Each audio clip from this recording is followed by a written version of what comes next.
দুখনকে নাও জব্দ কৰা কি হব? কচুতলীৰ একাংশ উচিত লোকে দিগাৰ নৈত অবৈধভাৱে বালি খনন কৰি বালি বিক্ৰী কৰি থকা দীৰ্ঘদিনীয়া অভিযোগ উত্থাপিত হৈ আহিছিল আৰু সেই ভিত্তিত আজি প্ৰশাসন আৰক্ষী আৰু বন বিভাগৰ লোক আৰু স্থানীয় ৰাইজে উমৈহতীয়াভাৱে অভিযান চলাই বৰ্তমান দুখনকৈ বালি সংগ্ৰহ কৰি থকা নাও জব্দ কৰা হৈছে।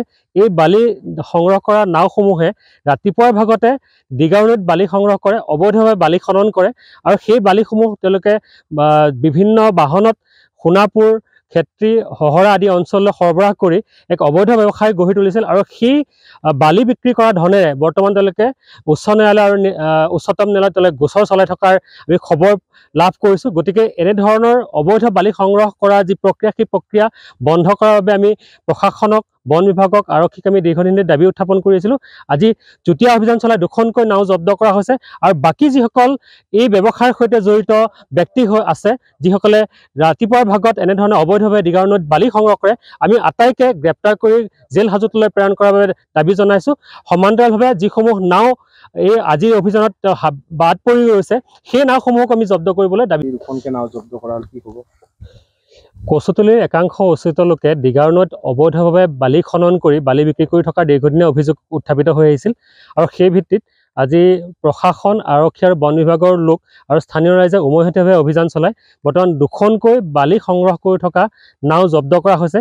এই বালি সংগ্ৰহ কৰা নাওসমূহে ৰাতিপুৱাৰ ভাগতে দিগাৰ নৈত বালি সংগ্ৰহ কৰে, অবৈধভাৱে বালি খনন কৰে আৰু সেই বালিসমূহ তেওঁলোকে বিভিন্ন বাহনত সোণাপুৰ ক্ষেত্ৰী হহৰা আদি অঞ্চললৈ সৰবৰাহ কৰি এক অবৈধ ব্যৱসায় গঢ়ি তুলিছিল আৰু সেই বালি বিক্ৰী কৰা ধনেৰে বৰ্তমান তেওঁলোকে উচ্চ ন্যায়ালয় আৰু উচ্চতম ন্যায়ালয়ত তেওঁলোকে গোচৰ চলাই থকাৰ আমি খবৰ লাভ কৰিছোঁ। গতিকে এনেধৰণৰ অবৈধ বালি সংগ্ৰহ কৰা যি প্ৰক্ৰিয়া, সেই প্ৰক্ৰিয়া বন্ধ কৰাৰ বাবে আমি প্ৰশাসনক, বন বিভাগক, আৰক্ষীক আমি দীৰ্ঘদিনীয়া দাবী উত্থাপন কৰি আছিলোঁ।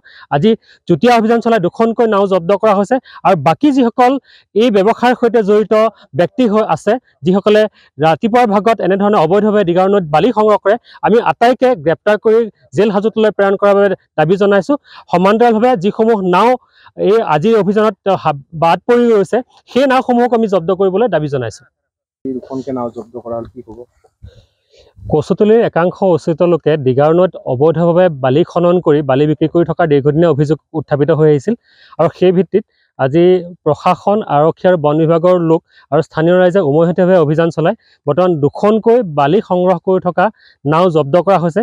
এই বালি সংগ্ৰহ কৰা নাওসমূহে ৰাতিপুৱাৰ ভাগতে দিগাৰ নৈত বালি সংগ্ৰহ কৰে, অবৈধভাৱে বালি খনন কৰে আৰু সেই বালিসমূহ তেওঁলোকে বিভিন্ন বাহনত সোণাপুৰ ক্ষেত্ৰী হহৰা আদি অঞ্চললৈ সৰবৰাহ কৰি এক অবৈধ ব্যৱসায় গঢ়ি তুলিছিল আৰু সেই বালি বিক্ৰী কৰা ধনেৰে বৰ্তমান তেওঁলোকে উচ্চ ন্যায়ালয় আৰু উচ্চতম ন্যায়ালয়ত তেওঁলোকে গোচৰ চলাই থকাৰ আমি খবৰ লাভ কৰিছোঁ। গতিকে এনেধৰণৰ অবৈধ বালি সংগ্ৰহ কৰা যি প্ৰক্ৰিয়া, সেই প্ৰক্ৰিয়া বন্ধ কৰাৰ বাবে আমি প্ৰশাসনক, বন বিভাগক, আৰক্ষীক আমি দীৰ্ঘদিনীয়া দাবী উত্থাপন কৰি আছিলোঁ।